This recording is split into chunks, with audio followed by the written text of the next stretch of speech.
예, 안녕하세요. 반갑습니다. 최영동 전문가입니다. 반갑습니다. 자, 오늘은, 뭐, 많은 시간을 통해서, 원익현시라는 종목에 대한 이야기들을 상당히 좀 많이 전달을 해왔었는데, 최근에 지수의 상승과 더불어서, 지수의 상승이라기보다는 이제 정상화? 또는 이제 변동성들이 좀 많이 좀 낮아지는 상황이잖아요. 뭐 여러 가지 이제 지정학적 리스크도 마찬가지고 매크로 상황들도 많이 낮아지고 있는 상황 속에서 오늘은 원익QNC라는 기업에 대한 이야기를 조금 좀 이어가 보는 시간을 좀 가져보도록 하겠습니다.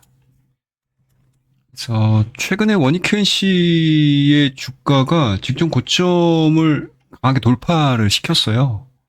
그래서 기술적으로만 놓고 보게 되면 대량 거래량을 동반한 상승이었기 때문에 상당히 좀 의미 있는 저항권을 돌파를 했다라고 볼 수 있겠죠. 그래서 뭐 반도체 대형주 위주로 가는데도 불구하고 장비주와 소재 관련된 종목군들로 수급이 상당히 좀 크게 진행이 되고 있다라고 볼 수 있고요. 뭐 그런 부분들은 수급으로도 우리가 확인을 해볼 수가 있을 것 같아요.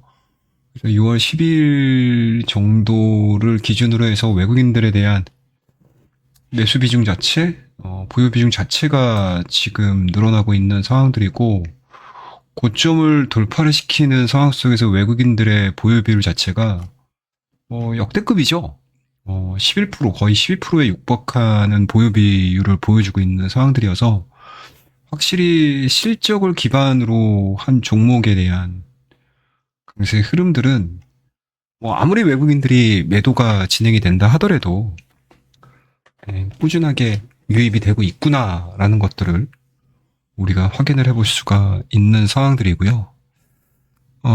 실적을 좀 체크를 좀 해보셔야 될 것 같기는 하거든요. 그래서 이게 FN 가이드 기준으로 해서 한번 좀 보도록 하겠습니다. 일단은 2025년도의 실적들을 보게 되면 안 좋죠. 예.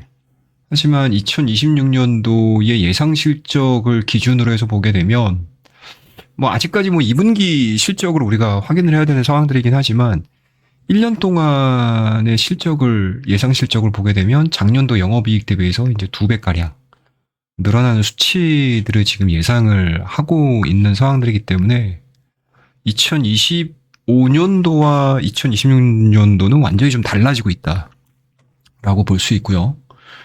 1분기 실적을 한번 볼게요. 매출액만 한 2,500억 정도가 나온 거고 영업이익은 218억, 219억을 기록을 했기 때문에 전년 동기 대비해서 영업이익이 무려 몇 퍼센트가 늘었나? 18.5% 가량이 증가를 했고요. 확실한 턴어라운드의 신호탄을 쐈다라고 우리가 볼 수 있겠죠. 그래서 2025년도에 실적을 뒤로 하고 2026년도에는 확실히 AI 반도체의 수혜와 함께 매출 1조 시대를 열 가능성이 높지 않을까라고 보는 거고요. 차트상으로도 중기 지지선을 딛고 기관과 외국인을 중심으로 한 대량 수급, 박스권을 좀 강하게 뚫어냈다라는 점만 우리가 기억을 해본다라고 하게 되면 지금 단순하게 원익QNC가 올라가는 거에 대해서 관심이 있을 수는 있겠지만 그냥 단순한 상승이라기보다는 좀 긴 호흡을 가지고 우리가 준비를 해야 되는 그런 종목이고요. 신고가를 쓰고 있는 요 과정에서 오히려 더 관심을 조금 더 키워서 보셔야 되는 기업 중에 하나가 되지 않을까라는 관점입니다. 특히나 이제 프리어닝 시즌으로 본격적으로 들어가는 시점, 그리고 2분기 실적을 발표를 해야 되는 상황 속에서 실적과 내러티브가 확실하게 자리 잡혀주는 종목에 시장의 수급은 조금 더 반응할 가능성이 높기 때문에 원익QNC를 비롯한 다양한 AI 반도체의 밸류체인 내에서 2분기 실적이 고무적으로 성장할 수 있는 기업에 대한 관심도를 좀 높여보자라는 의미에서 원익 Q&C 첫 번째 종목으로 말씀드리고, 이와 유사한 종목군을 찾게 되면 조금 더 내가 영상을 통해서 여러분들과 함께 이야기를 이어나가는 시간을 가져보도록 하겠습니다. 자, 그러면은 오늘 원익 Q&C에 대한 이야기가 괜찮으셨다면, 도움이 되셨다면 구독과 좋아요, 알림 설정 부탁드리고요. 다음 시간을 통해서 조금 더 여러분들과 이어나가는 시간을 가져보도록 하겠습니다. 감사합니다.